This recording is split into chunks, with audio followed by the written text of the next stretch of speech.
The death of casino executive Ted Binion 20 years ago led to the most sensational murder case in Las Vegas history. Binion's longtime girlfriend Sandy Murphy and her secret boyfriend Rick Tabish were the prime suspects in what the prosecutors allege was a staged suicide by drug overdose. Former District Attorney David Roger relied on star witness Dr. Michael Baden, a well-known forensic pathologist, to make the case that it was a murder, not a suicide. Baden looked at tiny physical clues to reach that decision. Roger talked about some key moments in that trial with the I-Team's George Knapp. That's asphyxiation. He says the abrasions on the wrist, those are some type of ligatures. The abrasions around the mouth, he didn't have a bad shaving day. Someone was holding Ted Binion's mouth. And the marks on the chest were button marks. And when you look at it, they were half moons. They had little dots in, like for the needle holes for the buttons. And so we went to dinner that evening. I looked at David Wall. I said, I think he's got it. He says, I do too. So the defense didn't know what he was going to testify about the next day. David Wall is doing the examination, and I'm fixated on Rick and Sandy. I want to watch their reactions. And Dr. Baden goes in, he starts talking about all of the external examination and internal examination, talked about the blood levels and the drugs in the system, and then he goes to the cause of death.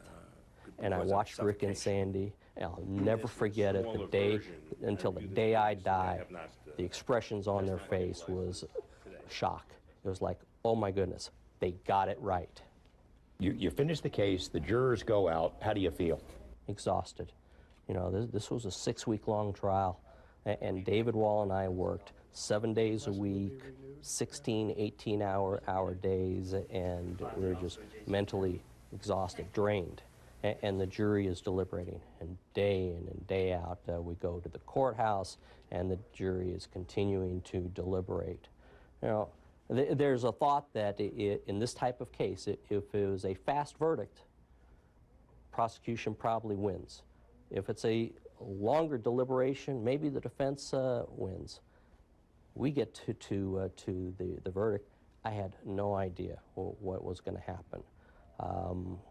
I remember there were cameras in the courtroom, and you know, David Wall and I did our best to ignore the cameras, as you have to in order to try your case. But I remember sitting there not knowing what the verdict was going to be. There's a camera right over the judge's head. There's a camera over the jury's head, and it's pointed right at us. And I'm thinking to myself, man, if this is not guilty, I might start crying. I got to keep a poker face. And so the first count was conspiracy to commit robbery and/or murder.